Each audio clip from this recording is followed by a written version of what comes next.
Hey everyone, this is Isaac, and welcome back to another Premiere Pro tutorial. In this video I'm going to show you how to use timecodes and markers in Premiere Pro to organize your timeline like a pro. Let's get started. The timecode is the number you see above your timeline. It shows your current position in hours, minutes, seconds and frames. You can also see the timecode for each clip in the source monitor. This helps you quickly locate frames and sync edits across multiple clips. Markers are like sticky notes for your timeline. Move the playhead to where you want a marker. Then press M to add a marker on the timeline or on a clip.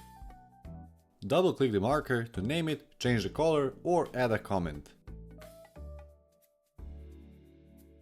Markers are perfect for noting where the music hits, dialogue cues, special effects should happen, or if you want to mark an error that you need to fix later on. Use the shortcut Shift-M to jump to the next marker, or Shift-Command-M or Shift-Control-M to go to the previous one. Remember, you can place markers on the timeline or directly on clips. Clip markers move with the clip if you trim or reposition it, while timeline markers stay in a fixed spot. That's it for this video. If you found this video useful, subscribe for more tutorials like this one. Check the description below for the links of all my socials, and if you have any questions or future video requests, leave them down in the comments below.